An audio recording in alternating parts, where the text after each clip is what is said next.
And the second part is about what is it that is essential for students to know or important for them to know in a 21st century green economy. Well, I think they need to understand, and they need to know about and understand ecology. They need to know the principles of ecology. What does ecology mean? What are we talking about when we talk about ecosystems and ecology? The way I look at this is that the built world, the world that we make, is nested in the natural world. And I think we've kind of forgotten that. And the world that we've built is dependent on the natural world. And unless we look after that natural world, unless we look after the natural environment, it doesn't matter what we do in the built world. It's not going to be sustainable. It's going to, as people have already said, it's going to collapse. Understanding ecology, seeing things through an ecological perspective, I think is fundamental about figuring out what to do both locally and globally. Because whether we're talking about living locally or globally, we are living in an ecosystem. We are either living in a local ecosystem or we're living in a global planetary ecosystem. And we simply have to be able, we have to understand that, we have to appreciate that, and we have to start seeing the world through those lenses. I'll talk a little bit more about this later, but I think that also helps us understand the limits to economic growth and helps us to think through what might be some other ways in which we can think about economic growth. I think that's underappreciated, and I think some of you are going to very much disagree with what I'm going to say next, or have maybe a bit of an issue with what I'm going to say next. I subscribe to that there are three pillars of ESD. There's the social, the economic, and the environmental. But I don't think we put enough emphasis on the environmental part of it. I don't even like to call it the environmental part. I like to talk about it, the word I like is ecology, or ecosystems. And I think we need to put, us in this room, and us who care about this sort of stuff, and we're working on it as part of our working lives or otherwise, we need to talk more and place more emphasis on the need to understand the ecological aspects of what we're talking about, because we have to save the natural world. We simply have to do that. There is, you know, and I'm very, very concerned about and quite upset about the growing income inequality that's going on in our country and around the world. And we emphasize in Manitoba and talk about social justice and so on. Shouldn't be leaving any of that behind, but we need to put more emphasis, and we need to understand better, and the students of the future and citizens and adults of the future just simply have to have a better appreciation for the ecological aspects of what we're talking about. What's the Department of Education doing in this regard? Well, one of the themes in this course I just referenced is ecological literacy. If you go and look at that course, it's not just about ecological literacy, but it begins with that, and it emphasizes that. And I had to be insistent on that in the department because people thought that there was too much emphasis being put there. As it turns out, the feedback is, no, I don't think so. We're also greening outdoor school space. We're emphasizing the role of the natural world in what we call well-being, as I'm sure you are too. We're trying to talk to teachers about what does it mean to be connected with and appreciate the natural world or the natural environment in an urban setting. I mean, it's really easy for me to go to where I grew up, which is a farming community, or for those of us who have cottages, to go to our cottage and feel connected and all that. That's good. But the real issue, that particularly given that for the first part of time in human history, more of us are living urban than not, is how to have that relationship in an urban environment. And of course, people are working on that. Singapore is a good example of that. There's other examples around the world. It's another reason why we're very, very supportive of land-based education. And land-based education happens mostly in First Nations and Indigenous communities, but we think it should be in more places and offered to all students, because land-based education is a really good way of making students making that connection, and a good way for students to understand that relationship between the built world and the natural world. And then the second thing I think is what students have to know is, and here's where we could be talking about being able to do, and it's, you know, there's not a clear division, but they have to know and appreciate the role of technology. This is a bit controversial because technology is part of the problem. Technology is, in some ways, is what has got us into this fix, and I'm a little wary of technology. And in Manitoba, you know, while we really support ICT literacy and so on, and digitalizing the classroom and learning environment and so on, we're also trying to say let's not go overboard. Let's not do too much of that for a whole bunch of reasons. But having said that, you know, having said that we have to be careful about this, it is true that technology has helped countless millions better their lives. It is true that technology is here, and it's going to be in a big way, obviously, and it's going to be an even bigger part of the future. We all know that. And I think it's also true that if used in the right way, technology can certainly be part of the solution. In fact, it may turn out to be the case that no matter how much we change our attitudes and the way we live and so on, that the only way we're going to be able to deal with the problems we're talking about, collapsing ecosystems and climate change, is to harness technology in that effort. I'll give you a couple of examples. What if there was a breakthrough in nuclear fusion?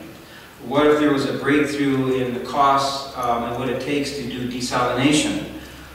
Something that was referenced earlier. What if there was a breakthrough, and I mean a major breakthrough in energy storage? By that I mean battery technology. What if there was a huge breakthrough in that, which the Obama administration in China pouring billions of dollars into? What's the potential of biotechnology and food production? So, on the one hand, I'm a little trying to be careful about what I say about, you know, how much technology can be part of the solution. On the other hand, I guess what I have to say is that I'm not only hopeful, I think that it will be part of the solution.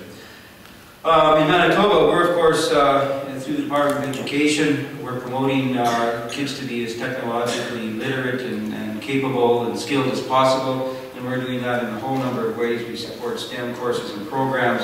We're developing a pretty big relationship with Shad Valley. We're encouraging distance learning and digitalization in the classroom and so on. We're doing a whole bunch of things that one would put into the basket of teaching kids to be technologically proficient and literate.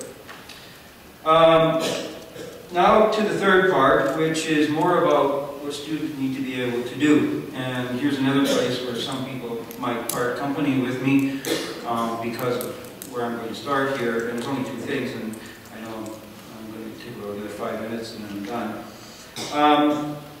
And this is going to make me look like a throwback, perhaps, and so on. But I think that what students are going to, you know, have always needed to be able to do, and what they're going to need to be able to do in any future economy, and maybe particularly in a green economy, if technology is going to be a part of the solution, is that they need to be able to read, write, and do math well. They just do. That's at the core of learning. That's the foundation. That's the foundation of all learning, at least in the Western sense. And in any modern economy, it seems to me that if you can't read, write, and do math well, you're handicapped. And that's where education. That's the foundation of education. And of course, that's not where it ends. It would be irresponsible of me and illiterate of me to suggest that that's all education is about. It's not about. That's not all it's about. Education is a multi-dimensional undertaking, enterprise, but it's a beginning. It's a beginning place. And if you don't want to put it that way, it's a foundation. It's a foundation that equips students to be able to go on and do all those other things we want them to be able to do, including being adults who can cope with the world and make the decisions and do the things that need to be done. In other words, it's a foundation on which all other learning happens. We, for a long time in Manitoba, took that for granted. Well, we're not taking it for granted anymore. We're putting a big emphasis on numeracy and literacy, and we established a unit called the Student Achievement Unit that's going to do that and work with partners to make sure that our kids are as proficient in reading and writing and math as they can possibly be from the earliest grades. And we make no apologies about that. And it's not about going back to the past. It's not about teaching kids the way I was taught. I don't want my kids, or my kids are through school now, but I don't want any kids taught this the way I was. But I want kids to be proficient in reading, writing, and math so that they can go on and do all those other things that they're going to want to do and need to do when they become adults. And the second thing in this category is about technical vocational education. Something that we've worked on for a long time, but when you're thinking about green economy and what that might mean, it takes on a bit of a different hue, different color, and it becomes ever more important. And I think it's important for two reasons. One of them really obvious, and the second one, I'm not so sure it's that obvious, and I'm not so sure I've thought it through as much as I need to. But let's do the easy one first. You know, if we're going to move to a green economy, people have to have practical skills. You know, if we're going to be, if we're going to be creating energy in different ways and capturing energy in different ways and so on, solar panels, geothermal or biomass or whatever it is, people have to have practical skills. Otherwise, we're just talking. We're just having a night. How's it going to become real?